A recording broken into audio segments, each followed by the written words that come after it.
The only people who don't want to disclose the truth are people with something to hide. Dr. Jerry Corsi is our guest. You can see the picture of Barack Obama's latest half-brother who is disputing his book, Dreams. It's up 710. Our website has this man's picture, and it works right with Dr. Jerry Corsi, of course, the man who has been on the trail of who, in fact, is Barack Obama, with books, investigations, and travel, and yet another Obama relative has surfaced, and as Jerry says, to cause the president grief over the credibility of the story he has recounted in his autobiography, Dreams from My Father. Cascio and others obviously believe that Ayers wrote his book, and he even played down his knowledge of Ayers until that blew up in his face. He was just some guy from the neighborhood, and their kids went to school together, and that was taken apart. And Jerry's trying to construct a very iffy who or what is Barack Obama. And there are these different people that show up in his life, and they're there for a reasonable amount of time. They heavily influence him, and yet he never speaks about them, and he kind of drives on. And I think if it were said and done, there's many people who believe he has a totally separate biological father than Barack Obama. What do you do with that?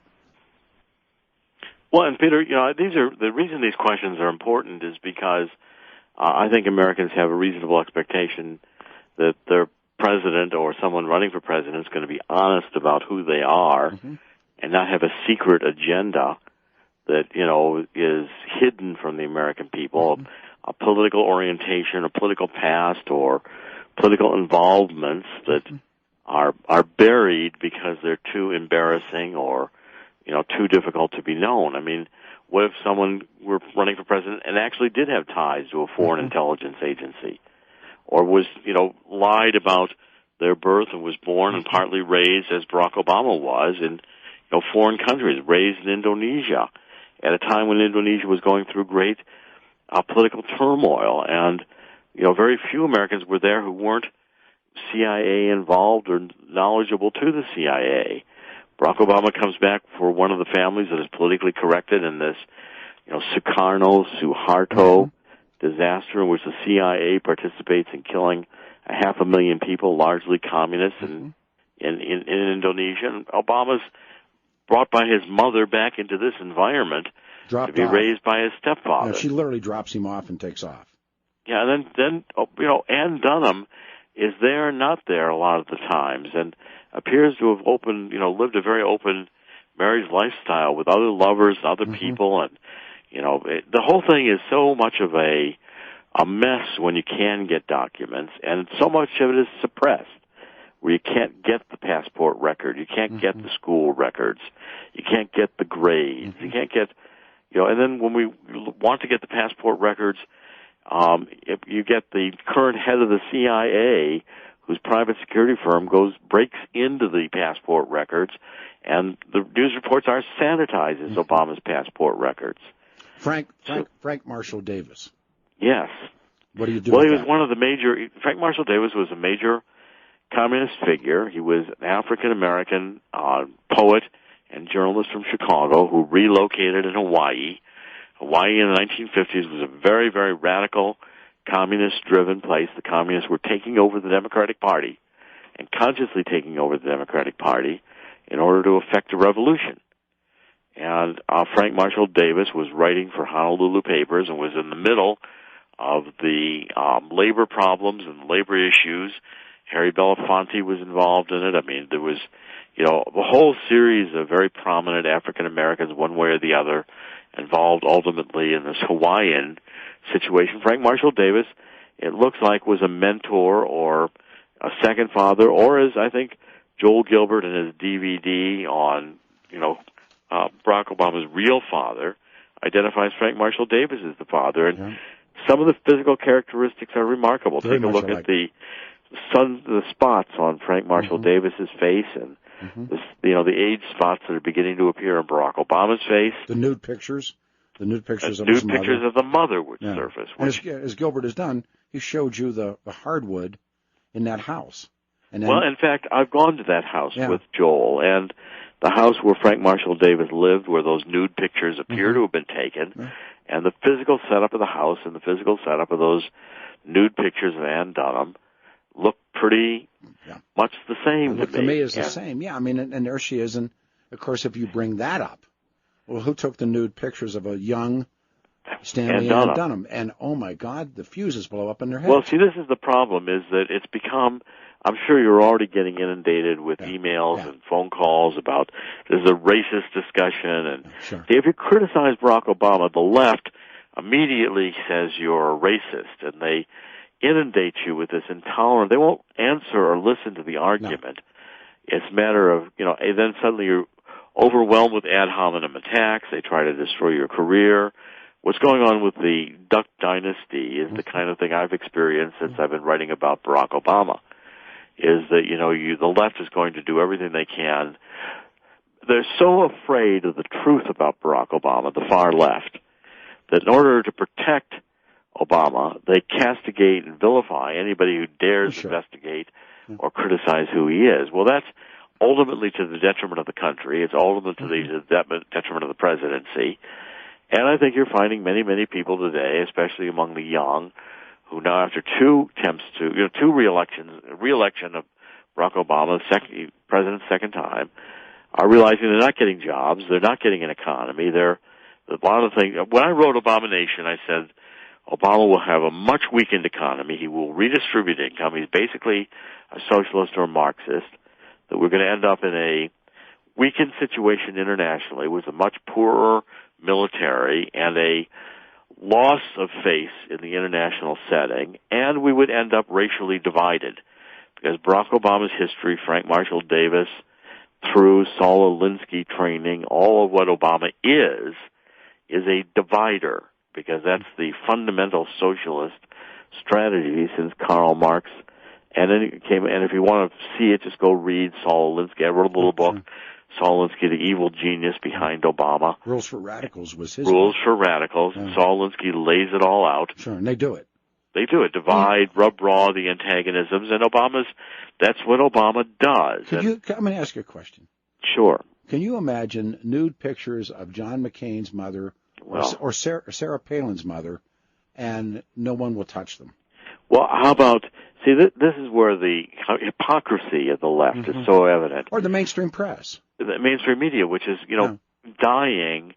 You're seeing it again and again. The New York Times will not investigate Obama. They sent 50 people to Alaska to investigate Sarah Palin. Well, they parachuted people into Anchorage. You're about to see it again. The mainstream media is not going to cover the political trials of the Muslim Brotherhood in Egypt. And Egypt is setting out to show that the Muslim Brotherhood is a terrorist organization, and Barack Obama and Hillary Clinton and Barack Obama's brother, another brother, Malik Obama, managed money for the Muslim Brotherhood.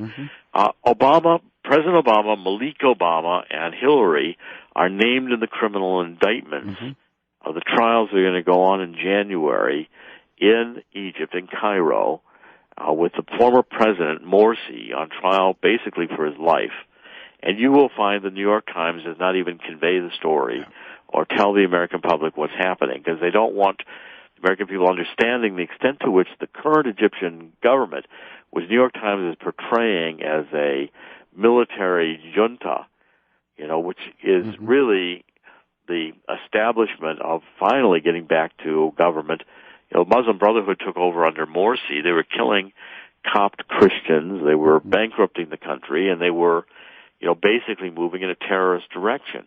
People threw the Muslim Brotherhood out and Morsi out, and now in the criminal trials going on, you're going to find implications of the Obama administration and Hillary, which I guarantee you the mainstream media, you'll have to look at WND.com and a few other sources to find out what's going on. We'll report it out of the papers in Egypt and being written in Arabic.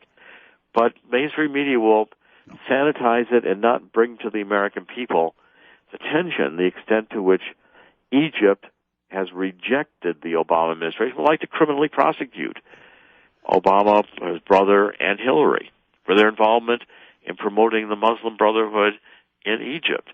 There's Muslim Brotherhood members working in the administration, in the White House. Obama's recruited them. I have a friend who has an interesting line. He always says, they were sending those fighter bombers to Mohammed Morsi and the Muslim Brotherhood. Yes. And they don't trust you with a deer rifle. Well, we equipped, we armed, we put military assistance, we put billions of dollars into the Morsi government. When the Morsi government was overthrown, Barack Obama hardly said a word, cut off aid, and Egypt has now moved closer to Russia. Again, you will not find that reported in the mainstream media, and most Americans are unaware of it, except that all the rest of the world is following it intensively. Well, the media in this country is headed for the trash bin, or the dustbin, if you would, but another example, and you and I have talked about this at great length, and you really are the leader in all of this, that yet another brother who we knew existed, but now he's got a book. And my best guess is that Brian Williams is not going to make this the lead story. But again, if you compare and contrast to a Sarah Palin or John McCain, suppose John McCain had a brother, or Sarah Palin's mother had nude pictures. Came out and said Sarah Palin isn't who she says she is. Yeah. Oh, my God. Okay, now, what you're having is, by the time this new Nisanjo from China publishes his book in February, Cultures, on the Obama family story, and says again that his brother, the President Obama, has lied about his past and is not who he says he is. There's just too much of this. I agree. We have too much on the record now indicating that Obama's life history is a fiction, including Social Security number that still doesn't work that he's using. You know, can't e-verify it, can't get it through healthcare.gov. Social Security Administration says we did not issue that number to Barack Obama. I mean, you know, these are the kinds of identity problems that are so fundamental. And, you know, you see the CIA's involvement in sanitizing Barack Obama's record. I mean, you know, there's some serious questions here in terms of, you know, who Obama really is, what his agenda is, who put him in office, who promoted him, who's funded him. That these things are, you know, again, are going to have to unravel historically. But Obama, you know, Peter, I continue to remind people the story is not done yet because Obama is still in the very difficult second term, and it's not going very well. And as Obamacare crashes, and I think it's going to crash, you know, I'm writing a series of articles today about the redistribution of income that's based in the Obamacare to subsidize the LGBT community and HIV/AIDS. And there's a lot of redistribution of income efforts going on here, and it's not going to work if the younger people don't just willingly step up and pay for very expensive insurance.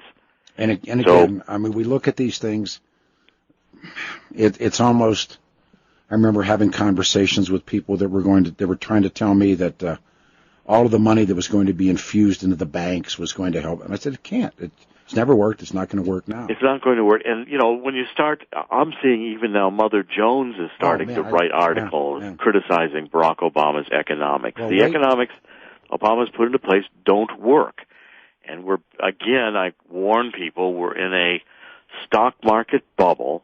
The Federal Reserve is going to continue to pump, maybe not quite as great a level. They cut back a little tiny bit the quantitative easing, but the Fed is still buying, you know, massive quantities, $75 billion a month of our debt issued by the Treasury. It's amazing. And this is causing a stock market bubble, like the dot-com bubble, like the housing market bubble. The stock market bubble we're currently in will burst. And when it does, it's going to be very painful. As always, Happy New Year. You made the morning happen. The picture of the half-brother is up on the website, 710 KNUS. Jerry, for all these years, thank you so much. You're a tough guy. Thank you, sir. Merry Christmas. Happy New Year. You too. Dr. Jerry Corsi. All right. The only people who don't want to disclose the truth are people with something to hide.